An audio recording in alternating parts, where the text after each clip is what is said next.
स्वागत है बच्चों मेरे YouTube चैनल साइंस पॉइंट में। तो बच्चों आज क्लास 12 का सब्जेक्ट केमिस्ट्री का 14 नंबर चैप्टर लाया हूं मैं, जो कि है बायोमोलिक्यूल्स। बच्चों ये बहुत ज्यादा इंपॉर्टेंट चैप्टर है। अगर एग्जामिनेशन पॉइंट ऑफ व्यू से देखा जाए तो बिहार बोर्ड में इससे काफी क्वेश्चंस आते हैं और बहुत ही बेसिक क्वेश्चंस आते हैं बच्चों इससे, ऑब्जेक्टिव्स। कुछ कुछ बातों को आप ध्यान में रखोगे तो ये बहुत ज्यादा इजी हो जाता है। और ये इसमें से काफी क्वेश्चंस ऐसे हैं जो आप इससे पहले भी पढ़े होंगे, ठीक है, यानी कि जूनियर क्लासेस में पढ़े होंगे। तो आइए बिना देरी किए आज स्टार्ट करते हैं बायोमोलिक्यूल्स का ऑब्जेक्टिव्स, ठीक है। तो पहले जान ले इसका वेटेज। बच्चों इससे हर साल 4 से 6 क्वेश्चंस आ रहे हैं, ठीक है। जैसे कि आप देखोगे 6 क्वेश्चन इससे पहले भी 2024 में भी आया था। इससे पहले 4, 3, 2 ऐसे करके क्वेश्चन आया है। क्योंकि आप लोगों को डबल क्वेश्चन पूछता है, जैसे 35 क्वेश्चंस आपको सॉल्व करने होते हैं, लेकिन आपको पूछा जाता है 70 क्वेश्चंस। ये आपके लिए बहुत ज्यादा इंपॉर्टेंट भी है और ये बहुत ज्यादा आपके लिए फायदा है कि आप दुगुना क्वेश्चंस पूछा जाता है और आपको सिर्फ आधे क्वेश्चंस का जवाब देना होता है। तो इससे 4 से 6 ऑब्जेक्टिव्स फिक्स है, 4 से 6 ऑब्जेक्टिव्स। इससे सब्जेक्टिव क्वेश्चन भी आता है बच्चों, सब्जेक्टिव भी इसका क्वेश्चन फिक्स है, ठीक है। और 2 नंबर के क्वेश्चन जो शॉर्ट्स में आते हैं वो भी आते हैं। तो आज हम लोग ऑब्जेक्टिव के लिए मेहनत करने वाले हैं। इसी में मैं कुछ थ्योरी भी आपको बता दूंगा बच्चों, बायोमोलिक्यूल्स, ठीक है। तो चलिए इसका सबसे पहला ऑब्जेक्टिव क्या है वो देख लेते हैं, वो देखते हैं। आजा शाम होने आई। चलो सबसे पहला ऑब्जेक्टिव है बच्चों इस चैप्टर का, इन रिएक्शन OCH2 CHOH होल 4 CHO। बच्चों ये तीर जो है वो यहां होना चाहिए और यहां HI रहता है और इसको हिट किया जाता है, ठीक है। इस मॉलिक्यूल को, इस कंपाउंड को हाइड्रोजन आयोडाइड के संपर्क में हिट किया जाएगा तो प्रोडक्ट क्या बनेगा ये आपसे पूछा जा रहा है। सबसे पहले तो बच्चों ये अजीब लग रहा होगा आपको कि ये क्या है, CHO। देखो ये एल्डिहाइड ग्रुप है और एल्डिहाइड ग्रुप में इस तरह का जब भी स्ट्रक्चर दिखे ये ग्लूकोज का स्ट्रक्चर होता है बच्चों, ग्लूकोज का। इसमें ठीक से देखोगे तो कार्बन 6 है, देख लो जरा, कार्बन 1 और इधर 4 और 1 5, 4 और 1 5 और 1 6 कार्बन है। और हाइड्रोजन 12 होगा इसमें, 2 और 4 गुना 8 2 10 और 1 11 है, C6H12 O6 नहीं 12 H2 है इधर। तो और उसके बाद है C12 C6H12। ऑक्सीजन कितने हैं बच्चों देख लो, इधर 4 है, एक इधर है, एक इधर है। तो ये ऑक्सीजन कितने हो गए, 6 हो गए, ठीक है। ये ग्लूकोज है बच्चों, ठीक है। ग्लूकोज का जो स्ट्रक्चर होता है बच्चों इसका आप लोग जानते भी होंगे। इस ग्लूकोज में कौन ग्रुप होता है बच्चों, अल्डिहाइड ग्रुप होता है, ठीक है। इसका स्ट्रक्चर कैसे बनाओगे ये देखो जरा। पहले आपको अल्डिहाइड बना देना है CHO, ठीक है। उसके बाद एक कार्बन का चेन बनाना है जिसमें 4 कार्बन होंगे, यहाँ पे एक, यहाँ पे एक, यहाँ पे एक और यहाँ पे, और यहाँ पे रहता है बच्चों CH2OH, ठीक है। तो यहाँ देखो यहाँ रहता है HOH, यहाँ भी रहता है HOH और यहाँ पे उल्टा रहता है, यहाँ OHH रहेगा और इसी का उल्टा यहाँ पे रहता है HOH। ये स्ट्रक्चर होता है ग्लूकोज का, ठीक है। ये जब हाइड्रोजन आयोडाइड के साथ रिएक्ट करेगा बच्चों, हाइड्रोजन आयोडाइड के साथ, यानी C6H12O6 जब हाइड्रोजन आयोडाइड के साथ रिएक्ट करेगा तो हाइड्रोजन आयोडाइड जो है बच्चों ये है रिड्यूसिंग एजेंट, ये स्ट्रॉन्ग रिड्यूसिंग एजेंट होता है। रिड्यूसिंग एजेंट का काम होता है इसको दूसरे कंपाउंड को रिड्यूस कर देना। तो रिड्यूस 2 तरीके से ये हो सकता है, या तो इसमें हाइड्रोजन ऐड हो जाए या फिर ऑक्सीजन इसमें से हट जाए, तभी रिडक्शन होता है, जानते ही हो। तो ये जो 6 कार्बन का जो ये चेन है, ये 6 कार्बन का, तो ये 6 कार्बन का ही चेन देता है बच्चों। ये कार्बन 6 कार्बन का एक सिंगल बॉन्डेड कार्बन का चेन देगा, एक 6 कार्बन, इसमें 1 2 3 4 5 6 है, ठीक है। यहाँ पे हाइड्रोजन लगाओगे तो ये CH3 होगा, ये CH2 होगा, ये CH2 होगा, ये CH2 होगा, ये CH2 होगा और ये हो जाएगा बच्चों CH3। यहाँ हो जाएगा, ये क्या लिखे सर, यहाँ हो जाएगा CH3। और ये जो फॉर्मूला है बच्चों ये हेक्सेन का फॉर्मूला है, 1 2 3 4 5 6 कार्बन है तो इसका नाम क्या हो जाएगा, हेक्सेन। और ये नॉर्मल हेक्सेन है बच्चों, ये क्या है, नॉर्मल हेक्सेन है, ये आइसो हेक्सेन नहीं है ना, नियो हेक्सेन नहीं है। तो ये नॉर्मल हेक्सेन होता है बच्चों ये। तो ये जो ग्लूकोज को जब इसको हाइड्रोजन आयोडाइड के साथ ये इसको रिड्यूस किया जाता है तो ये नॉर्मल हेक्सेन बनता है। तो यानी ऑप्शन में नॉर्मल हेक्सेन देखो क्या है, ये फ्रक्टोज, ये नहीं होगा, ये हो जाएगा बच्चों नॉर्मल हेक्सेन। चलिए ग्लूकोज का स्ट्रक्चर ये आप याद रखो। और ग्लूकोज में जो होता है बच्चों ये जो इसमें फंक्शनल ग्रुप होता है ये इसमें अल्डिहाइड होता है, ये चीज आप याद रखोगे, ये एल्डिहाइड है। ग्लूकोज में क्या होता है, कौन सा ग्रुप, अल्डिहाइड ग्रुप होता है, ठीक है। इसका भाई होता है फ्रक्टोज, जिसमें कीटोन ग्रुप होता है बच्चों, ठीक है। चलिए नेक्स्ट देखते हैं बच्चों, carbohydrates with yields 3 to 10 monosaccharides unit on hydrolysis called. ये क्या कहलाता है? जो कार्बोहाइड्रेट हाइड्रोलाइज होके, यानी कि पानी के साथ पानी में घुल करके 3 से 10 मोनोसैकेराइड्स देता है, उसको क्या कहा जाता है? तो सबसे पहले बच्चों मोनोसैकेराइड्स क्या होता है इसको समझो जरा। मोनोसैकेराइड्स जैसे कार्बोहाइड्रेट जो होता है, कार्बोहाइड्रेट को ही सैकेराइड्स कहा जाता है।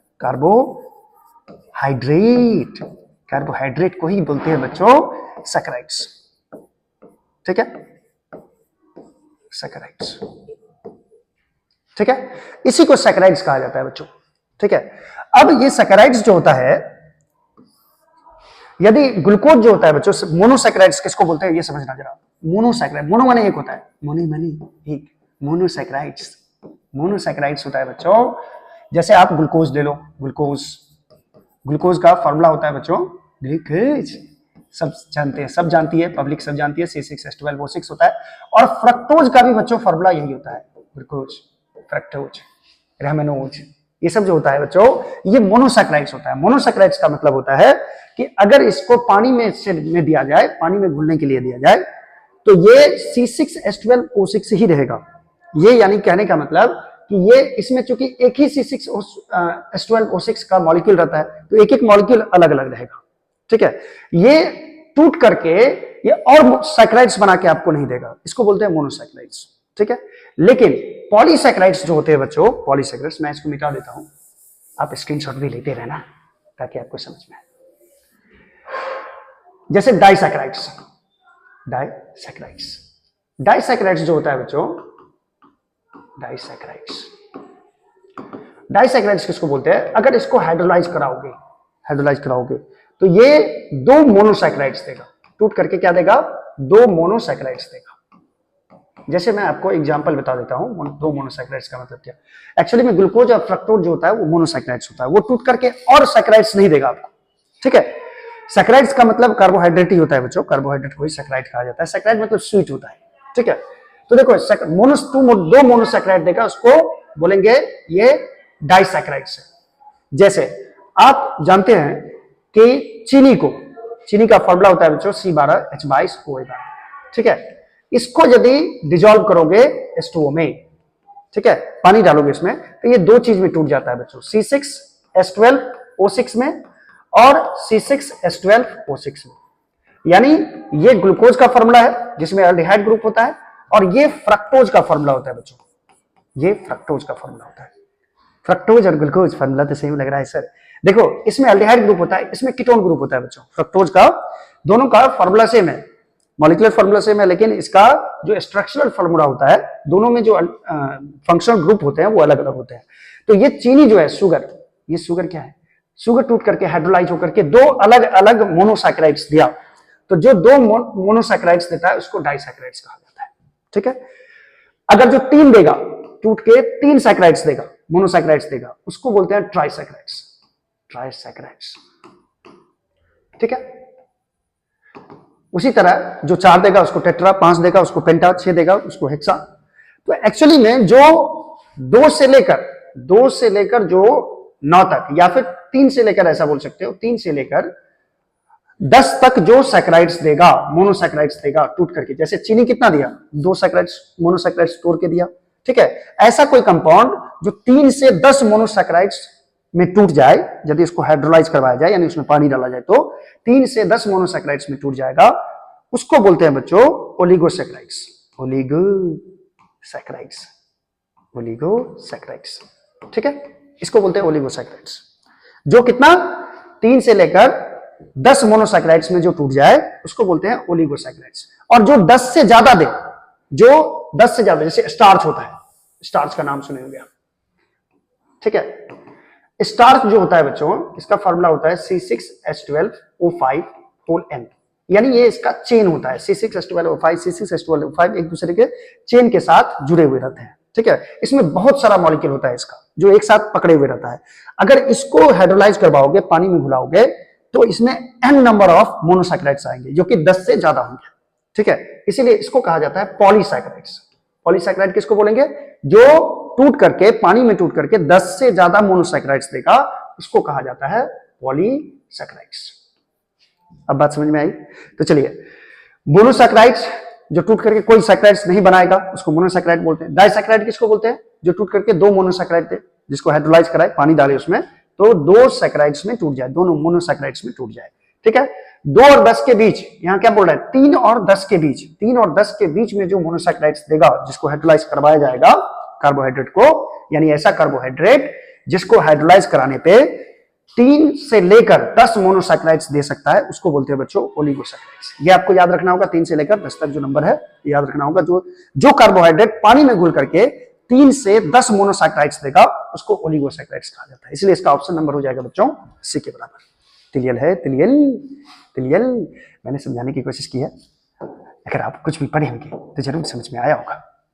ठीक है, चलो नेक्स्ट क्वेश्चन है बच्चों, फार्मूला ऑफ सुक्रोज। सुक्रोज बोलते हैं बच्चों शुगर। शुगर वो शुगर नहीं, शुगर माने चीनी।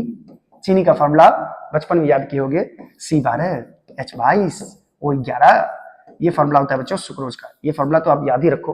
ठीक है, तो सुक्रोज का फार्मूला पूछ रहा है डायरेक्टली। देखो तो सुक्रोज का फार्मूला क्या होता है, C12H22O11। देखो इसमें C12H22O12 है, इसमें C12H22O11, यानी कि ये ऑप्शन बच्चों करेक्ट है। क्लियर है? अच्छा, sweetest of all sugar is, देखो इसमें सब शुगर है, ग्लूकोज भी शुगर है, लैक्टोज भी शुगर है, सुक्रोज भी है, फ्रक्टोज भी है। ठीक है, सबसे स्वीटेस्ट शुगर, इस सारे शुगर में से सबसे ज्यादा मीठा कौन होता है बच्चों? सबसे ज्यादा मीठा फ्रक्टोज होता है, याद रखना। सबसे ज्यादा मीठा इस चारों में कौन है? फ्रक्टोज। ग्लूकोज से भी ज्यादा मीठा होता है फ्रक्टोज, और सुक्रोज से भी ज्यादा मीठा होता है फ्रक्टोज, याद रखना। चीनी से भी ज्यादा मीठा होता है। इसका भी फॉर्मूला यही होता है बच्चों, C6H12O6। अगर इसका स्ट्रक्चर बनाओगे, मैं यहां बना के दिखा देता हूं। ग्लूकोज का जो स्ट्रक्चर बनता है बच्चों, उसमें एल्डिहाइड ग्रुप पहले लिख दिया जाता है, CHO पहले लिख देंगे। अरे यार ये मक्खी क्या कर रहा है, ये CHO। ठीक है, इसके बाद हम लोग 4 ऐसे कार्बन पॉइंट करते हैं, 1 2 3 4 कार्बन पॉइंट करते हैं। यहां पे हाइड्रोजन और यहां पे अल्कोहल रहता है, और यहां पे एक हाइड्रोजन डालेंगे, यहां पे अल्कोहल डालेंगे। इसको याद रखने का तरीका है बच्चों, यहां अब उल्टा कर देना, OH और H डालना, और इसका उल्टा OH और H का उल्टा, OH इधर है तो लेफ्ट साइड है तो इसको इधर लिख देना है।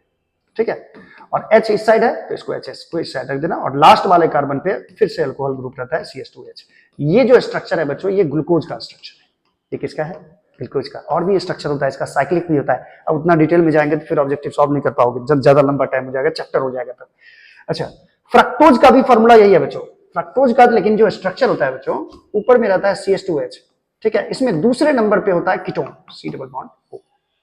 ठीक है, उसके बाद होते हैं 3 कार्बन ऐसे, यहां पे रहेगा OH H HOH, और यहां पे भी रहता है HOH।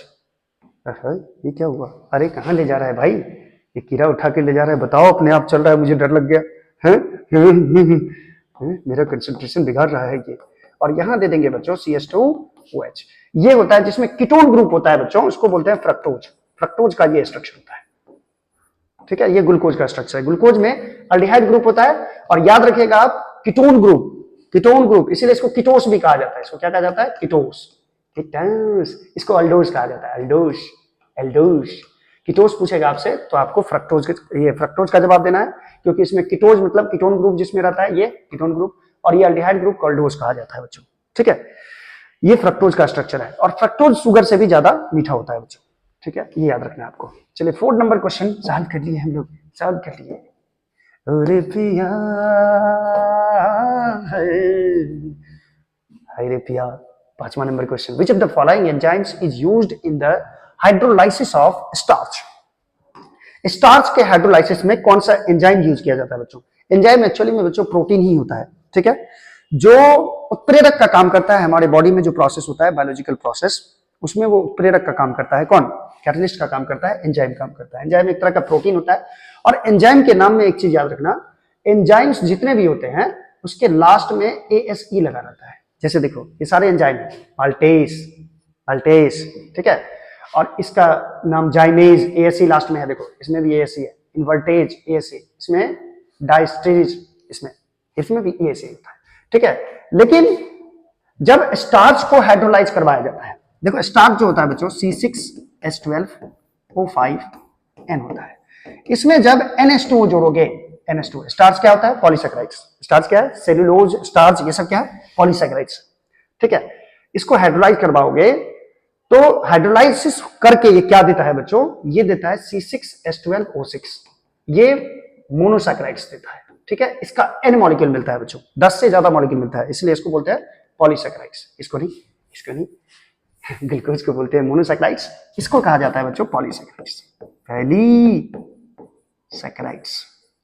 ठीक है, जिसको स्टार्च बोल रहे हैं, यही स्टार्च। ठीक है, जब इसका हाइड्रोलाइसिस होता है तो ये मोनोसैकेराइड्स में टूट जाता है, यानी ग्लूकोज में टूट जाता है बच्चों। और ये ग्लूकोज बनाने का विधि भी है, स्टार्च से ग्लूकोज ऐसे ही बनाया जाता है। ठीक है, अब इसमें जो यूज होता है बच्चों, इसमें जो एंजाइम यूज होता है, इसको इन्वर्टेज कहा जाता है। इन्वर्टेज ये क्या करता है? ये एक कैटलिस्ट की तरह काम करता है। ठीक है, और ये कैटलिस्ट जो होता है बच्चों, ये रिएक्शन रेट को बढ़ा देता है। ठीक है, एंजाइम का काम ही होता है, कैटलिस्ट का काम करता है कि रिएक्शन को क्या करेगा? रिएक्शन के स्पीड को बढ़ा देगा।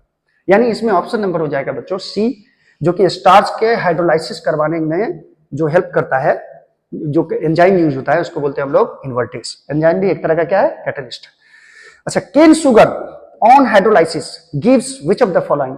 केन शुगर का मतलब हो गया बच्चों, केन शुगर का मतलब चीनी का फॉर्मूला बच्चों C12H22O11। ठीक है, इसका जब हाइड्रोलाइसिस करवाएंगे, H2O के साथ रिएक्शन करवाएंगे, इससे पहले भी मैंने ये रिएक्शन बताया था बच्चों, चीनी को जब पानी में घुलाते हैं तो ये क्या बनता है? C6H12O6, ये है ग्लूकोज, ये है कौन? ये है ग्लूकोज। और दो चीज बनता है बच्चों, C6H12O6 फिर से बनता है, जिसको आप बोलते हो फ्रक्टोज। अभी मैंने बताया था आपको ग्लूकोज और फ्रक्टोज में अंतर क्या होता है। देखो, दोनों का फॉर्मूला क्या है? सेम है, लेकिन इसमें इसका स्ट्रक्चर क्या होता है दोनों का अलग अलग। एक में एल्डिहाइड ग्रुप होता है, दूसरे में कीटोन ग्रुप होता है। ठीक है, तो ये जो शुगर केन है, शुगर केन मतलब शुगर ही हुआ बच्चों, चीनी जो टूट करके हाइड्रोलाइसिस करवाओगे मतलब पानी में डालोगे, तो ये ग्लूकोज में और फ्रक्टोज में टूट जाता है। ठीक है, तो इसमें ऑप्शन देखो, डिजॉल्व करके क्या देगा? हाइड्रोलाइसिस करवाने के बाद क्या देगा? ओनली ग्लूकोज, ये ऑप्शन नहीं होगा। ग्लूकोज एंड माल्टोज, ये नहीं होगा बच्चों। ग्लूकोज एंड फ्रक्टोज, ये ऑप्शन नंबर सी करेक्ट है। तिलियल है, तिलियल। चलो नेक्स्ट क्वेश्चन देखते हैं बच्चों। 7 number question, which one is capable of forming deuteron ion? Deuteron ion इसमें से कौन देता है बच्चों? ठीक है, ड्यूटेरियन आयन। ड्यूटेरियन आयन क्या होता है बच्चों? ये कौन देता है, इसको भी पहले समझ लेते हैं। ये देता है बच्चों, ड्यूटेरियन आयन देता है ज्यूटर आयन, इसको ज्यूटर आयन बोलते हैं बच्चों, ड्यूटेरियन या ज्यूटर आयन बोलो इसको। ये देता है बच्चों एमिनो एसिड्स। कौन देगा? Amino acids. एमिनो एसिड्स का मतलब हो गया कि जिसमें एमाइन ग्रुप हो, यानी कि NH2 हो, और एसिड मतलब कार्बोजाइलिक एसिड हो, ये दोनों ग्रुप जिसमें रहता है बच्चों। ठीक है, इसको आप बोल सकते हो NH2C, यहाँ पे R लगा दो, और COOH, इसको कहा जाता है एमिनो एसिड। एक्चुअली में ये इसी से बनता है प्रोटीन। इससे क्या बनता है बच्चों? प्रोटीन बनता है। एमिनो एसिड से क्या बनेगा? प्रोटीन बनेगा, प्रोटीन। ठीक है, इससे प्रोटीन्स बनता है एमिनो एसिड से। और एमिनो एसिड में ही क्या होता है बच्चों? ये ज्यूटर आयन देता है। ज्यूटर आयन, ये अलग अलग होना चाहिए था। ज्यूटर आयन ये कौन देता है? ज्यूटर आयन का मतलब क्या होता है ये समझो। एक्चुअली में कार्बन के साथ जो एमाइन ग्रुप होता है, और इसके साथ COOH ग्रुप भी रहेगा, और इधर कोई तुम अल्काइल ग्रुप जोड़ लो, CH3, इसको कहा जाता है बच्चों alpha amino acid. Alpha amino acid. अब इसमें होता क्या है? ज्यूटर आयन का मतलब क्या है ये समझो जरा।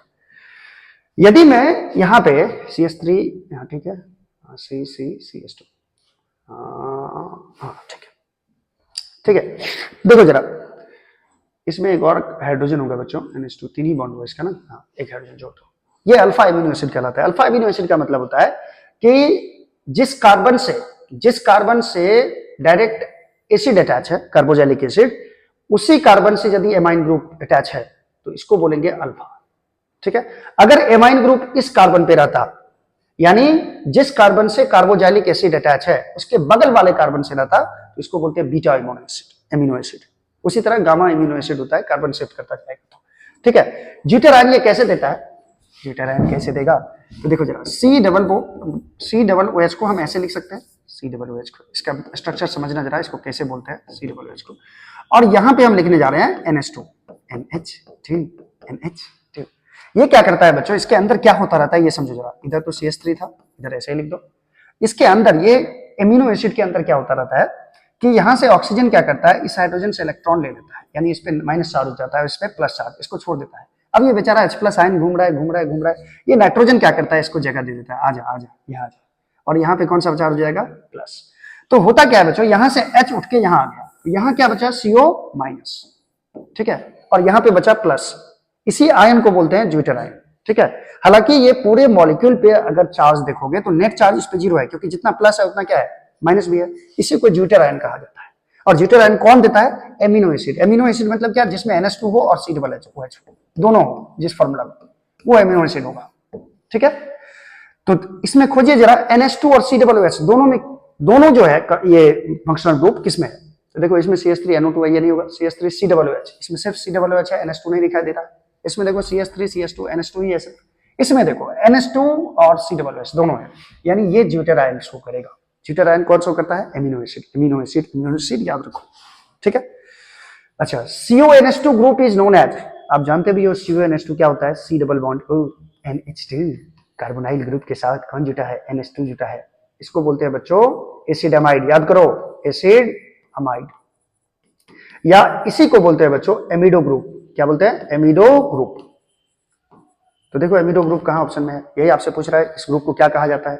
ये एमिडो ग्रुप पहला ही मिल गया, ये अमीनो नहीं अमाइड ग्रुप या एमिडो ग्रुप इसको बोल सकते हो, CONH2 को। ये तो आप पढ़े भी हैं, इससे पहले भी पढ़े होंगे, एमिडो ग्रुप कहा जाता है इसको। चलिए नेक्स्ट करते हैं, नेक्स्ट क्या होता है, नेक्स्ट है बच्चों, in addition to COOH group amino acid contents, amino acid में COOH ग्रुप के साथ साथ और कौन रहता है, अभी अभी मैंने बताया था, एमिनो एसिड में 2 ग्रुप रहता है बच्चों। एमिनो मतलब एमाइन हो गया, एमाइन मतलब NH2 हो गया, और उसके साथ एसिड है, एसिड मतलब कार्बोक्सिलिक एसिड हो गया, COOH, यानी COOH के साथ कौन जुड़ा हुआ रहेगा, NH2 ग्रुप जुड़ा हुआ रहेगा, तभी उसको बोलेंगे, क्या बोलेंगे, एमिनो एसिड। अभी अभी मैंने आपको बताया। देखो अगर कार्बन पे NH2 जुड़ा हुआ है यहाँ पे, और यहाँ पे COOH है, ठीक है, और यहाँ 2 हाइड्रोजन लगा दो, इसको एमिनो एसिड कहा जाता है बच्चों। इसको क्या बोलते हैं, एमिनो एसिड, जिसमें एमाइन ग्रुप हो और कार्बोक्सिलिक एसिड हो। तो कार्बोक्सिलिक एसिड है ही, तो किसकी जरूरत है एमिनो एसिड बनने के लिए, NH2 की। ये क्लियर है। चलो एंजाइम्स प्रोटीन होता है बच्चों, एंजाइम्स क्या होता है, प्रोटीन होता है। और एंजाइम्स काम क्या करता है, ये देखो जरा, एंजाइम्स एक्चुअली क्या करता है, जो बॉडी का बायोलॉजिकल प्रोसेस है उस प्रोसेस को ये स्पीड कर देता है, ठीक है। जैसे खाना पच रहा है, ये बायोलॉजिकल प्रोसेस है, खाना पच रहा है, तो एंजाइम क्या करेगा, पचने की प्रक्रिया को, डाइजेशन की प्रक्रिया को बढ़ा देगा, ठीक है। बढ़ा देना मतलब हो गया कि वो जल्दी करवा देगा, स्पीड कर देगा, उसका रिएक्शन क्या कर देगा, स्पीड कर देगा, स्पीड ऑफ द रिएक्शन, ठीक है। और एंजाइम क्या होता है, एंजाइम में एक्चुअली में प्रोटीन ही होता है बच्चों, एंजाइम क्या होता है, प्रोटीन ही होता है, ठीक है। तो इसमें प्रोटीन ऑप्शन देखिए कितना, एंजाइम कार्बोहाइड्रेट नहीं होता है बच्चों, ये लिपिड नहीं प्रोटीन होगा, ऑप्शन नंबर C करेक्ट है। क्लियर है। चलिए इसको समझते भी जाओगे, स्क्रीनशॉट भी लेते जाओगे, ठीक है। चलिए नेक्स्ट देखते हैं बच्चों, 11 नंबर क्या है, एस्कॉर्बिक एसिड क्या है, एस्कॉर्बिक एसिड क्या है, सॉरी मुझे माफ करना ओम साई राम। ओ विद्यार्थियों, एस्कॉर्बिक एसिड क्या होता है बच्चों, ascorbic acid actually vitamin C को कहा जाता है बच्चों। किसको कहा जाता है, एस्कॉर्बिक एसिड, विटामिन C को, विटामिन C, ठीक है। इसी को एस्कॉर्बिक एसिड बोलते हैं इसको। तो एस्कॉर्बिक एसिड इसमें से क्या है, ये पूछ रहा है आपसे, विटामिन है या एंजाइम है या प्रोटीन है या एमिनो एसिड है, क्या है ये, फगली क्या है ये। एस्कॉर्बिक एसिड जो होता है बच्चों वो विटामिन है, विटामिन C को एक्चुअली में कहा जाता है एस्कॉर्बिक एसिड। क्लियर है ये चीज, इसको याद रखना बच्चों, विटामिन C को ही बोलते हैं एस्कॉर्बिक एसिड बोलते हैं। तो एक्चुअली में ये क्या है, विटामिन है, ऑप्शन नंबर A करेक्ट है। चलो vitamin A is known as, vitamin A को बच्चों कहा जाता है रेटिनॉल। क्या कहा जाता है, रेटिनॉल। इसको याद रखना पड़ेगा बच्चों, विटामिन A को रेटिनॉल बोलते हैं, यानी ऑप्शन नंबर B करेक्ट है इसमें, ठीक है। एस्कॉर्बिक एसिड कहा जाता है विटामिन C को। चलिए तो इसमें ऑप्शन नंबर B हो जाएगा, रेटिनॉल कहा जाता है। चलिए नेक्स्ट देखते हैं, नेक्स्ट क्या है, the human body does not produce, human body इसमें से क्या नहीं बनाता है, यानी हमारे बॉडी के अंदर इसमें से क्या नहीं बनता है। क्या नहीं बनना मतलब क्या, क्या नहीं बनना? देखो हमारे बॉडी में बच्चों क्या नहीं बनता है? देखो एंजाइम तो बनता है, प्रोटीन तो बनता है, डीएनए भी बनता है, डीऑक्सी न्यूक्लिक एसिड ये भी बनता है बच्चों। हार्मोन्स भी बॉडी में खुद बनता है, इसको बाहर से नहीं लेना पड़ता है। बाहर से हम डीएनए नहीं लेंगे, ये अंदर ही बनेगा। हार्मोन्स बाहर से नहीं लेंगे, ये अंदर ही बनेगा। एंजाइम भी अंदर में ही बनता है बच्चों, ठीक है। लेकिन ये विटामिन जो है बच्चों, ये खाने के माध्यम से हम लोग शरीर में लेते हैं। ये शरीर में विटामिन नहीं बनता है, विटामिन जो होगा ये शरीर में नहीं बनता है। और यही आपसे पूछ रहा है कि ह्यूमन बॉडी में इसमें से क्या नहीं बनता है, क्या प्रोड्यूस नहीं होता है, तो इसमें ऑप्शन हो जाएगा विटामिन। विटामिन हमें किसी फल से, फ्रूट से, या फिर किसी मांस खाकर या कुछ भी खाकर, ऐसा बाहर से कुछ खाना खा करके कि हम लोग विटामिन लेते हैं शरीर के अंदर। चलिए नेक्स्ट क्वेश्चन क्या है बच्चों? नेक्स्ट क्वेश्चन, अच्छा इसी में रहना है। अगला क्वेश्चन है बच्चों, vitamin C is, vitamin C क्या होता है? अभी अभी मैंने बताया था, अभी स्कॉर्बिक एसिड होता है विटामिन सी, इसका नाम क्या होता है? Ascorbic acid. अभी अभी मैंने डिस्कशन किया था इसका बच्चों। विटामिन सी होता है स्कॉर्बिक एसिड, यानी कि ऑप्शन नंबर ए करेक्ट होगा। चलो नेक्स्ट देखते हैं। नेक्स्ट, ये बहुत ही ज्यादा इंपॉर्टेंट क्वेश्चन है बच्चों, इसको अगर ध्यान में रखते हो तो बहुत सारा क्वेश्चन आपका बन जाएगा, क्योंकि क्वेश्चन रिपीटेड भी होता है कुछ बिहार बोर्ड में, ठीक है।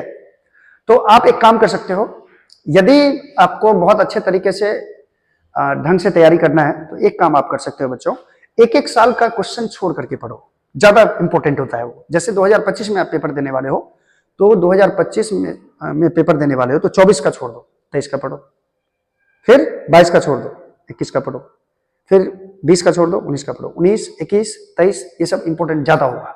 ऐसा नहीं है कि 20 का क्वेश्चन नहीं आएगा, आएगा, लेकिन ज्यादा चांस बनता है 21 का, 23 का, 19 का, 17 का, ये सब क्वेश्चन रिपीट करता रहता है, ठीक है। इस हिसाब से आप पढ़ सकते हो। चलो नेक्स्ट है बच्चों 16 number question, magnesium is an important component of which biomolecule. ये 4 बायोमोलिक्यूल आपको ऑप्शन में दिया हुआ है, इसमें से किसमें मैग्नीशियम होता है? मैग्नीशियम किसका कंपोनेंट है? हेमोग्लोबिन, हेमोग्लोबिन में मैग्नीशियम नहीं होता है बच्चों। देखो क्लोरोफिल, क्लोरोफिल में मैग्नीशियम होता है, याद करो। क्लोरोफिल किसमें रहता है? क्लोरोफिल रहता है पत्ती में, वृक्ष के, पौधा के पत्ती में रहता है। और पत्ती का रंग जो ग्रीन दिखता है आपको, किसके कारण? क्लोरोफिल के कारण। और क्लोरोफिल में क्या होता है बच्चों? मैग्नीशियम होता है। ये चीज आपको ध्यान में रखना होगा। किसमें होता है मैग्नीशियम? क्लोरोफिल। मैग्नीशियम कौन सा एलिमेंट है बच्चों? याद करो, याद करो, ग्रुप 2 का एलिमेंट, ग्रुप 2 का ही एलिमेंट है, हाँ, ग्रुप 2 का, जिसको अल्कलाइन अर्थ मेटल भी कहा जाता है बच्चों। ये मैग्नीशियम इसमें रहता है, क्लोरोफिल में रहता है, ठीक है। चलिए नेक्स्ट क्या है ये? नेक्स्ट क्या है? कितना नंबर क्वेश्चन? 17 नंबर क्वेश्चन बच्चों, देखो क्या है। Which of the following carbohydrates is the most abundant in nature? इस सारे कार्बोहाइड्रेट में से सबसे प्रचुर मात्रा में, सबसे अधिक मात्रा में प्रकृति में कौन सा पाया जाता है? यानी इनमें से कौन से कार्बोहाइड्रेट हैं जो सबसे ज्यादा मोस्ट एबंडेंट, यानी कि प्रचुर मात्रा में प्रकृति में पाया जाता है, ठीक है। इसमें जितने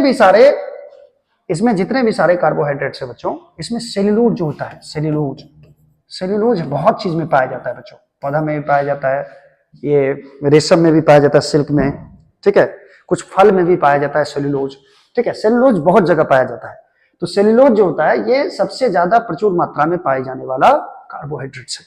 ये याद रखना है आपको, याद रखना ही। अच्छा 18 नंबर क्वेश्चन क्या है बच्चों? ये देखो, विच of the following disaccharides is present in milk? इसमें से कौन से डाइसैकेराइड जो है, ये भी डाइसैकेराइड्स है। डाइसैकेराइड समझ रहे हो? डाइसैकेराइड्स का मतलब यहाँ पे जिसको हाइड्रोलाइज करवाओ, यानी H2O के साथ मिला दो, तो ये 2 अलग अलग मोनोसैकेराइड्स देगा, 2 मोनोसैकेराइड्स देगा, ठीक है। जो 2 मोनोसैकेराइड्स देता है बच्चों घुल करके पानी में, उसको डाइसैकेराइड। डाई माने क्या होता है? 2, जो 2 सैकेराइड्स थे घुल करके पानी में, तो वो सुक्रोज है डाइसैकेराइड्स। क्या सुक्रोज मिल्क में पाया जाता है? दूध में क्या पाया जाता है बच्चों? आपको याद भी होगा, ये पहले भी पढ़े होंगे, दूध में लैक्टोज पाया जाता है बच्चों। क्या पाया जाता है? लैक्टोज। मिल्क में क्या प्रेजेंट रहता है? लैक्टोज। चलिए नेक्स्ट देखते हैं बच्चों, लैक्टोज के बाद नेक्स्ट क्वेश्चन है 19 नंबर क्वेश्चन, देखो क्या है। आजा, अच्छा आ चुका है। ओहो, which of the following is ketohexose? Ketohexose कौन सा है इसमें से? यानी ऐसा कार्बोहाइड्रेट जिसमें कीटो मतलब होता है जिसमें कीटोन हो फंक्शनल ग्रुप। क्या हो? कीटोन। और कीटोन का फंक्शनल, कीटोन जो होता है फंक्शनल ग्रुप, ये होता है C डबल बॉन्ड O, ये होता है। तो कीटोन किस में होता है बच्चों? ग्लूकोज में। ग्लूकोज में एल्डिहाइड होता है बच्चों, एल्डिहाइड ग्रुप होता है। ठीक है। फ्रक्टोज में याद करो, फ्रक्टोज में क्या होता है? कीटोन होता है, फंक्शनल ग्रुप। और फ्रक्टोज को ही एक्चुअली में क्या कहा जाता है बच्चों? कीटोस। क्या बोलेंगे? कीटोस। और हेक्सा मतलब होता है जिसमें 6 कार्बन, 6 कार्बन हो और उसमें कीटोन ग्रुप भी हो। तो बताइए फ्रक्टोज का जो फार्मूला होता है, बताइए, अरे बताइए बताइए, C6H12O6 होता है। इसमें 6 कार्बन है इसलिए हेक्सा। इसमें कीटोन ग्रुप है, कीटो हो गया। और इसमें लगा देते हैं हेक्स के साथ हेक्सोज लगा देते हैं, OH। ठीक है। तो ये जो कीटो हेक्सोज है बच्चों, वो क्या होता है? फ्रक्टोज होता है, जिसमें कीटोन ग्रुप होता है। इसमें एल्डिहाइड है इसलिए अल्डोस होगा। ये क्या है? हेक्सा एल्डोस।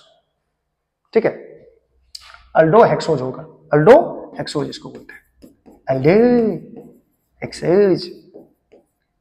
ठीक है। अच्छा, 20 नंबर क्वेश्चन है बच्चों, from which of the following is insulin secreted? Insulin, हाँ, इंसुलिन तो डायबिटीज में दिया जाता है। हाँ, तो टाइफाइड में तो होगा नहीं, एड्रेनल बॉडी में नहीं होगा। पैनक्रियाज में देते हैं बच्चों, जिसमें क्या हो जाता है कि वो फैट जमा हो जाता है शायद ब्लड में। हाँ, तो उसमें शुगर की मात्रा जो बढ़ जाती है, तो उसको कम करने के लिए पैनक्रियाज मतलब होता है बच्चों, इसको हिंदी में बोलते हैं शायद अग्नाशय, जिसमें इंसुलिन बनता है। और इंसुलिन जो है ये शुगर को कंट्रोल करता है बच्चों, हम लोग की बॉडी में शुगर कंट्रोल करता है। ठीक है। तो डायबिटीज में इंसुलिन का ही टैबलेट दिया जाता है बच्चों, इसको कम करने के लिए, शुगर को कम करने के लिए, इसलिए पैनक्रियास हो जाएगा, पैनक्रियास। ठीक है। पैनक्रियास में क्या होता है? इंसुलिन रहता है, इंसुलिन बनता है इसी में बच्चों। ठीक है। नेक्स्ट क्वेश्चन है, the helical structure of protein is stabilized by which of the following? देखो, प्रोटीन का जो स्ट्रक्चर होता है बच्चों, ये हेलिकल होता है। हेलिकल मतलब हो गया इस तरह का स्ट्रक्चर होता है, इसमें बहुत सारे कार्बन, अल्कोहल, कार्बन का बॉन्डिंग होता है इसमें बच्चों। ठीक है, कार्बन का बॉन्डिंग। तो कार्बन का जो बॉन्डिंग होगा इसमें, उसको स्टेबल कौन रखता है? ये ऐसा क्यों होता है? हेलिकल क्यों होता है? ये मुड़ क्यों जाता है? ठीक है। तो मुड़ने का रीजन है बच्चों हाइड्रोजन बॉन्डिंग। क्या है? Hydrogen bonding. थोड़ा सा पढ़े होगे तो जानते होगे। हाइड्रोजन बॉन्डिंग के कारण प्रोटीन ये सीधा स्ट्रक्चर नहीं रह के इस तरह का सर्पिल स्ट्रक्चर ले लेता है। ठीक है। इसमें बहुत सारे जो इसमें प्रोटीन में जो होते हैं एमिनो एसिड्स, बहुत सारे एमिनो एसिड्स मिल करके एक हेलिकल स्ट्रक्चर बना लेते हैं, जिसमें हाइड्रोजन बॉन्डिंग होता है हर मॉलिक्यूल के बीच में। और हाइड्रोजन बॉन्डिंग के कारण ही ये क्या बना लेता है? ये इसका स्टेबलाइज्ड स्ट्रक्चर बनता है प्रोटीन का, हेलिकल। ठीक है। और ये स्टेबल भी होता है, हमारे बॉडी में इस तरह का प्रोटीन का स्ट्रक्चर होता है। ठीक है। इसमें क्या होता है? हाइड्रोजन बॉन्ड होता है। अच्छा, which of the following vitamins are soluble in water? A and B तो नहीं होगा, सी एंड डी भी नहीं सॉल्युबल होता है बच्चों। बी एंड सी याद रखना है इस चीज को, बी एंड सी विटामिन जो होता है वही सॉल्युबल होता है वाटर में, बाकी नहीं। बी एंड सी, ठीक है, ये याद रखना है, ये सॉल्युबल होता है, इसको ध्यान में रखना है। चलिए नेक्स्ट क्या है? नेक्स्ट है बच्चों, which of the following disease is caused due to deficiency of vitamin E? Vitamin E की कमी से कौन सा रोग होता है? Which of the following disease is caused due to deficiency of vitamin E? Vitamin E की कमी से हमारे शरीर में कौन सा रोग होता है? वेरी नहीं, ये तो विटामिन बी, हाँ, स्कर्वी भी नहीं होता है। एंटी फर्टिलिटी होता है बच्चों। एंटी फर्टिलिटी जानते हो? एंटी फर्टिलिटी विटामिन होता है। देखो, फर्टिलिटी का मतलब फर्टाइल से बना है वर्ड, और फर्टाइल मतलब होता है जो ज्यादा उपजाऊ होता है, जो ज्यादा उपजाऊ हो। उपजाऊ का मतलब होता है बच्चों कि एंटी फर्टिलिटी का मतलब समझो, जिसको बांझपन बोलते हो बच्चों। ठीक है, बांझपन हो जाता है विटामिन ई के कारण। कोई भी जो पुरुष है या महिला है, उसमें नवजात शिशु देने की जो क्षमता होती है वो खत्म हो जाती है। एंटी फर्टिलिटी इशू कहा जाता है बच्चों। ठीक है, विटामिन ई की कमी से यही बीमारी होता है। ठीक है, जिसको बांझपन भी बोल सकते हो आप हिंदी में। चलो 24 नंबर क्वेश्चन है बच्चों, a vitamin which plays a vital role in the coagulating property of blood? हमारे शरीर में जो ब्लड को कोगुलेट करता है, इसमें किस विटामिन का हाथ होता है? कौन विटामिन ये ऐसा कर पाता है? जैसे मान लो कि कहीं थोड़ा बहुत कट फट जाता है, इंजरी हो जाती है, तो देखोगे कि वहां पे कुछ देर तक ब्लड बहता है, ठीक है, ब्लड फ्लो होता है, लेकिन ब्लीडिंग होता है जिसको बोलते हो, और कुछ देर के बाद ब्लीडिंग अपने आप रुक जाता है और वहां पे पूरा क्लॉट हो जाता है ब्लड।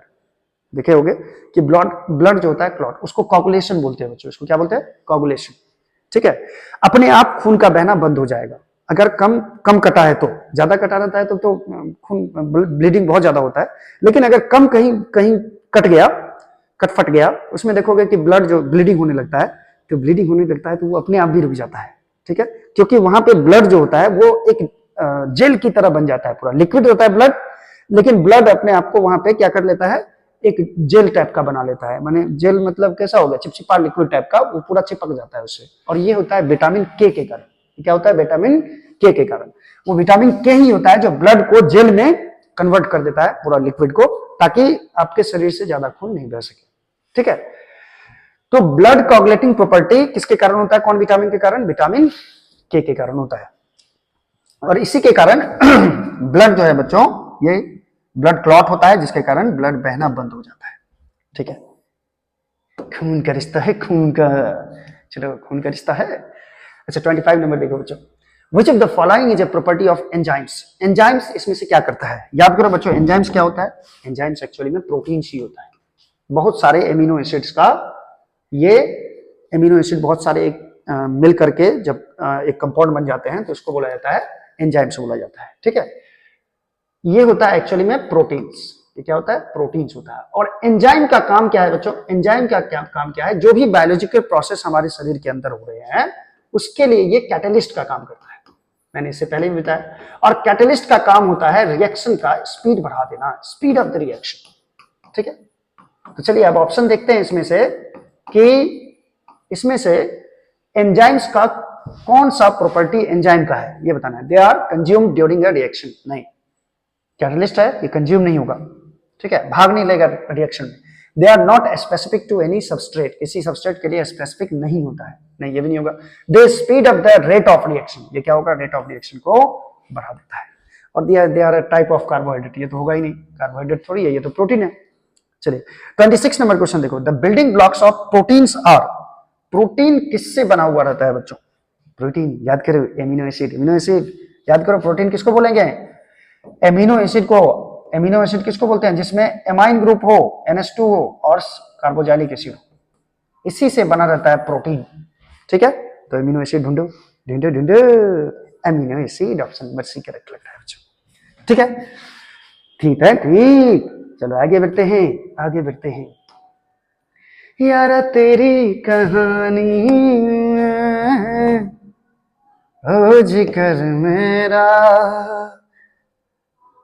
यारा तेरी खामोशी में। अच्छा आ गया, आ गया, जिसे ढूंढता था वो मिल गया है। Which of the following is a type of carbohydrate. इसमें से कौन से कार्बोहाइड्रेट है बच्चों? ये पता करना है, ये पता करना है। ग्लूकोज फर्स्ट ऑप्शन ये लग रहा है। इंसुलिन कार्बोहाइड्रेट नहीं है बच्चों, हेमोग्लोबिन ये भी नहीं है, डीएनए नहीं नहीं नहीं, ये तो न्यूक्लिक एसिड है। चलो ग्लूकोज जो होता है होगा, यही होगा कार्बोहाइड्रेट, जिसका फॉर्मूला होता है C6H12O6, ठीक है। कार्बोहाइड्रेट क्या है? ग्लूकोज, फ्रक्टोज, माल्टोज, सेल्यूलोज, बहुत सारे हैं कार्बोहाइड्रेट। तो इसमें होगा ऑप्शन बच्चों ए, 27 नंबर में। चलिए 28 नंबर क्वेश्चन देखो, विच of the following is not a function of nucleic acid. इसमें से न्यूक्लिक एसिड का, न्यूक्लिक एसिड जो होता है बच्चों, न्यूक्लिक एसिड का कौन सा इसमें फंक्शन नहीं है, ठीक है। न्यूक्लिक एसिड क्या नहीं करता है हमारे बॉडी के अंदर, ठीक है। न्यूक्लिक एसिड बच्चों प्रोटीन सिंथेसिस, बिल्कुल सही, प्रोटीन बनाता है ये बच्चों। Genetic information storage, nucleic acid ही होता है, जिसको डीएनए बोलते हो, डीएनए और आरएनए, राइबोन्यूक्लिक एसिड और डिऑक्सी न्यूक्लिक एसिड, ये डीएनए होता है बच्चों। ये डीएनए आरएनए जो होता है बच्चों, ये क्या करता है, ये क्या करता है, ये जेनेटिक इंफॉर्मेशन को स्टोर करता है। जेनेटिक इंफॉर्मेशन का मतलब हुआ है बच्चों कि जैसे आप में माता पिता का गुण होता है, किसी बच्चे में जो होता है उसके अपने माता पिता का थोड़ा बहुत गुण मैच करता रहता है। ये गुण किसके कारण होता है? एनए यानी डीएनए यानी डिऑक्सी न्यूक्लिक एसिड के कारण होता है। न्यूक्लिक एसिड के कारण ही जेनेटिक इंफॉर्मेशन आप में स्टोर रहता है। जो पापा का गुण है दादाजी का गुण पापा में आया होगा, पापा का गुण आप में आया होगा, इस तरह का होता है। एनर्जी स्टोरेज, ये एनर्जी भी स्टोर करके रखता है बच्चों nucleic acid. Transport of oxygen, जी नहीं, ट्रांसपोर्ट ऑफ ऑक्सीजन ये नहीं करता है बच्चों, ये प्रोटीन करता है ट्रांसपोर्ट ऑफ ऑक्सीजन, ये नहीं करेगा, यानी ये ऑप्शन करेक्ट होगा। न्यूक्लिक एसिड का फंक्शन ये नहीं है एक ऑक्सीजन को ट्रांसपोर्ट करके ले जाना बॉडी के अंदर, नहीं। चलिए ऑप्शन नंबर डी करेक्ट हो जाएगा तब। चलो नेक्स्ट क्या है, दल्दी दल्दी बताइए, चल दल्दी दल्दी, नो बच्चों जल्दबाजी नहीं करनी है, ये क्या हुआ। चलो नेक्स्ट है 29 number question, the primary structure of protein refers to.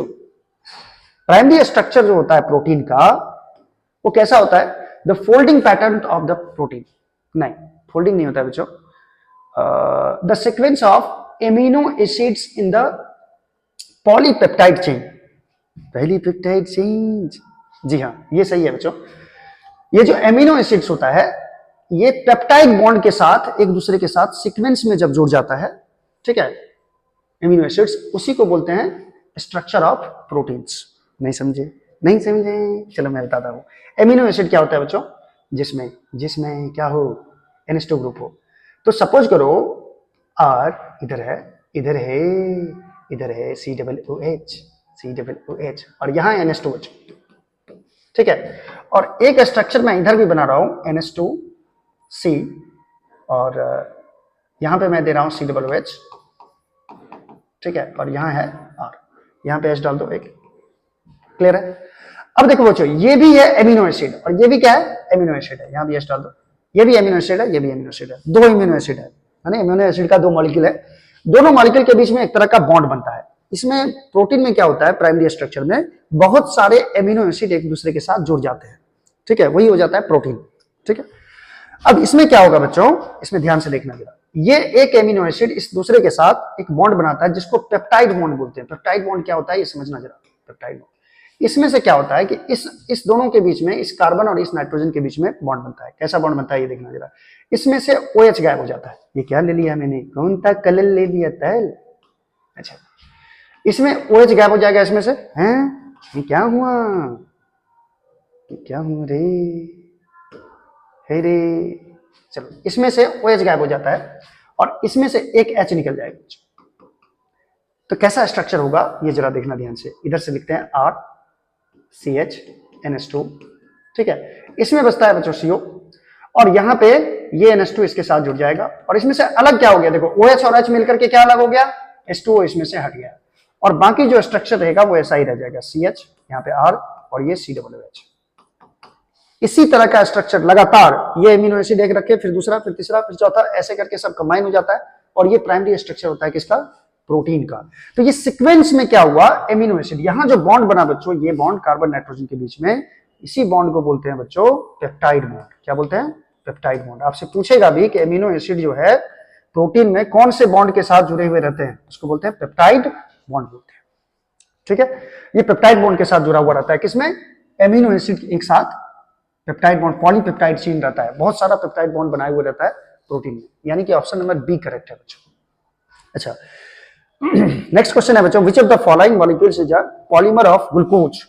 Glucose का पॉलीमर कौन है, पॉलीमर मतलब होता है बच्चों बहुलक, यानी बहुत सारे ग्लूकोज मॉलिक्यूल अगर मिल जाए ग्लूकोज क्या हुआ C6H12O6, अगर बहुत सारे ग्लूकोज मॉलिक्यूल एक साथ मिल जाए तो ये बच्चों ये जो बनाता है ये कैसे बनता है, ये स्टार्च से बनता है बच्चों। ये क्या, इससे पहले भी मैंने बताया था, स्टार्च जो होता है वो C6H12O5 होता है। इसका जब हाइड्रोलाइसिस करवाया जाता है NH2O के साथ तो ये देता है बच्चों, ये देगा NC2H5OH, ये देता है, ठीक है। तो ये बहुत सारे ग्लूकोज मॉलिक्यूल, ये क्या लिख दिया मैंने, ये क्या लिख दिया सर, इतना गलती पढ़ाइएगा नहीं रे बच्चा, ये क्या हो रहा है, ये मक्खी आज मुझे परेशान करके रख दिया है बच्चा। देखो यहां पे जो बच्चों बनता है ये C6H12O6 का N मॉलिक्यूल बनेगा। तो N मॉलिक्यूल तो ये हो गया ना, ग्लूकोज का जो पॉलीमर हुआ वही तो स्टार्च हुआ। ग्लूकोज का जो पॉलीमर हुआ, बहुत सारा मॉलिक्यूल मिल गया, इसको पॉलीमर बोलेंगे, बहुलक बोलते हैं। बहुत सारा मॉलिक्यूल इसका मिल करके क्या बना देता है, स्टार्च बना देता है। यानी ये फॉर्मूला यहाँ पे ये ऑप्शन करेक्ट है, ठीक है। चलिए नेक्स्ट क्वेश्चन, नेक्स्ट क्वेश्चन ये रहा आपके स्क्रीन के सामने। सॉरी बच्चों, पूछो जरा पूछो मुझे क्या हुआ है, कैसी बेकरारी है। 31 नंबर क्वेश्चन क्या है बच्चों? Which of the following is lipid? Cell के बारे में पढ़े होगे तो लिपिड के बारे में भी जानकारी होगी बच्चों। इसमें से लिपिड क्या है? स्टार्च क्या है? स्टार्च तो बच्चों ये कार्बोहाइड्रेट्स है, लिपिड है। कोलेस्ट्रॉल लिपिड है। डीएनए न्यूक्लिक एसिड है बच्चों। हीमोग्लोबिन तो ब्लड में पाया जाता है, ये कोलेस्ट्रॉल है बच्चों। लिपिड क्या है? Which of the following is a lipid? इसमें से लिपिड कौन है? कोलेस्ट्रॉल लिपिड होगा, ठीक है। अच्छा, which of the following is incorrect pairing of a biomolecule and its function? इसमें से कुछ बायोमोलिक्यूल्स के नाम लिखे हुए हैं और इस बायोमोलिक्यूल्स का जो फंक्शन होता है, जो ये काम करता है, वो उसके सामने लिखा हुआ है, ठीक है। इसमें से बताना है आपको कि इसमें से इनकरेक्ट कौन है, गलत कौन सा है, ये आपको ध्यान रखना है। अच्छा, डीएनए का काम होता है कैटेलाइज बायोमोलिक्यूल रिएक्शन। बायोमोलिक्यूल्स के रिएक्शन को कैटेलाइज करना, प्रेरित करना, बढ़ाना, ये ठीक है डीएनए। अच्छा, प्रोटीन स्टोर्स जेनेटिक इंफॉर्मेशन, ये कुछ जम नहीं रहा है बच्चों। ये जेनेटिक इंफॉर्मेशन जो है ये डीएनए का काम है। डीएनए जो है वो आपके वंशज गुण को बनाए रखता है। अभी अभी मैंने बताया था कि आपके दादाजी का गुण पिता में आता है, पिताजी का गुण बच्चे में आता है ना। तो इसको बोलते हैं जेनेटिक स्टोरेज। ये डीएनए का काम होता है, ठीक है, जो जीन्स को चेंज नहीं होने देता है। स्टोरेज, कुछ प्रॉपर्टी जो है वो अपने माता पिता से मिलता है, कुछ ऐसे भी प्रॉपर्टी होते हैं जो नहीं मिलता है, देखते होगे। अच्छे खासे गार्जियन का बच्चा जो है वो एकदम बदमाश निकल जाता है, वो पॉइंट जिसको बोलते हो वो निकल जाता है। कुछ कुछ गुण जो है वो स्टोर करके रखता है, लेकिन ये प्रोटीन का काम नहीं है बच्चों। इसमें आपसे पूछ रहा है कि इनकरेक्ट कौन है, गलत कौन सा है। प्रोटीन का काम होता है एक्सपोर्ट करना, ये ट्रांसपोर्ट करना ऑक्सीजन को भी। Carbohydrates provides energy. हाँ, कार्बोहाइड्रेट जो है बच्चों 50 से 60% एनर्जी तो कार्बोहाइड्रेट्स ही देता है हमारे बॉडी को, ठीक है। लिपिड ट्रांसपोर्ट ऑक्सीजन, हाँ लिपिड ये तो करता है बच्चों। यानी ये ऑप्शन जो मुझे लग रहा है बच्चों, एक मिनट रुक जाओ। प्रोटीन स्टोर करता है जेनेटिक इंफॉर्मेशन, यही सही है बच्चों, ये इनकरेक्ट, ठीक है, ये इनकरेक्ट है। चलो नेक्स्ट देखते हैं बच्चों, नेक्स्ट क्या है रे। ये बहुत ही बेसिक क्वेश्चन सब है बच्चों, इसको ध्यान में रखना, ठीक है। हमको सिर्फ तुमसे प्यार है, 33 नंबर मुझे तुमसे प्यार है, बोलो। 33 number question, what is the name of the bond that links to amino acids in a protein? एक प्रोटीन में एमिनो एसिड्स जिस बॉन्ड से एक दूसरे के साथ जुड़ा हुआ रहता है, उस बॉन्ड का नाम क्या होता है? Hydrogen bond. अगर आप ये सोच रहे हो कि ये सही है तो आप बिल्कुल गलत हो, ठीक है, ये सही नहीं है बच्चों, ठीक है। ये एमिनो एसिड अभी अभी मैंने आपको बताया था एमिनो एसिड के बारे में। 2 या 3 या 4 एमिनो एसिड एक लाइन से सीक्वेंस में एक दूसरे के साथ जो जुड़े रहते हैं, वो कौन से बॉन्ड के साथ जुड़े रहते हैं? अभी अभी डिस्कशन होता है, अभी बताया था, पेप्टाइड बॉन्ड। कौन सा बॉन्ड? पेप्टाइड बॉन्ड होता है बच्चों, ठीक है। अभी अभी मैंने इसका चर्चा किया था पेप्टाइड बॉन्ड का। तो बहुत सारे एमिनो एसिड्स प्रोटीन में एक साथ लिंक रहते हैं, जुड़े हुए रहते हैं, वो किस बॉन्ड से? Peptide bond. कौन सा है इसमें? ये भी नहीं है, फॉस्फोडिस्टर बॉन्ड है, ये डाइस्टर, ये पेप्टाइड, यहाँ, ठीक है, ये peptide bond, option number C होगा। अच्छा, 34 नंबर क्वेश्चन क्या है बच्चों? Which of the following is a characteristics of unsaturated fats? Unsaturated fats का इसमें से, इस चारों में से कौन सा अनसैचुरेटेड फैट्स का गुण होता है? ठीक है, चलो देखते हैं। They are solid at room temperature. नहीं बच्चों, ये सैचुरेटेड फैट सॉलिड नहीं होता है। They contain double bonds in their carbon chain, ये सही है बच्चों। सैचुरेटेड है, अनसैचुरेटेड है तो कार्बन कार्बन के बीच में क्या होता है? डबल बॉन्ड होता है अनसैचुरेटेड फैट्स में, ठीक है, ये ऑप्शन करेक्ट है। ऐसे भी अनसैचुरेटेड मतलब असंतृप्त हो गया, या तो कार्बन पे डबल बॉन्ड होगा या ट्रिपल बॉन्ड होगा। चलिए नेक्स्ट देखते हैं बच्चों। नेक्स्ट क्या है? ये लास्ट ही है, हाँ ये लास्ट है। चलो लास्ट का 2 क्वेश्चन कर ले। ये देश है वीर जवानों का। अच्छा, आप लोगों का भी है। चलो, विच of the following is not a function of proteins? Protein का इसमें से कौन सा फंक्शन नहीं है? चलो, एंजाइम कैटलिस्ट बिल्कुल सही है। प्रोटीन एंजाइम जो होता है बच्चों, प्रोटीन ही होता है एक्चुअली में। एनर्जी स्टोरेज, एनर्जी भी स्टोर करके रखता है प्रोटीन। स्ट्रक्चरल सपोर्ट, हाँ प्रोटीन का तो मेन काम है बच्चों हमारे बॉडी के स्ट्रक्चर बनाने में सपोर्ट करता है ये। हार्मोनल रेगुलेशन, नहीं, हार्मोनल रेगुलेशन ये नहीं करेगा। हार्मोन को रेगुलर बनाए रखने में प्रोटीन नहीं हेल्प करता है बच्चों, ये ऑप्शन गलत है। अच्छा, एंजाइम्स आ रहे हैं। एंजाइम्स क्या है? एंजाइम्स प्रोटीन है, सिंपल सी बात है। एंजाइम्स क्या है? एंजाइम्स प्रोटीन ही है बच्चों, प्रोटीन ऑप्शन, इसमें देख लो ऑप्शन नंबर बी है। ये था बच्चों बायोमोलिक्यूल्स का सेशन। अब मैं आप लोगों के लिए जो वीडियो लाऊंगा ऑब्जेक्टिव का, वो पूरे चैप्टर का, पूरे सारे केमिस्ट्री का एक वन शॉट में वीडियो आप लोग के लिए लाने वाला हूं, जो एग्जामिनेशन पॉइंट ऑफ व्यू से बहुत ज्यादा इंपॉर्टेंट होगी। वो वीडियो भी अपलोड होगा, हमारे साथ बने रहिए तब तक, और देखते रहिए। हमारे चैनल को सब्सक्राइब भी कर दीजिए, शेयर भी कर दीजिए। Thank you so much.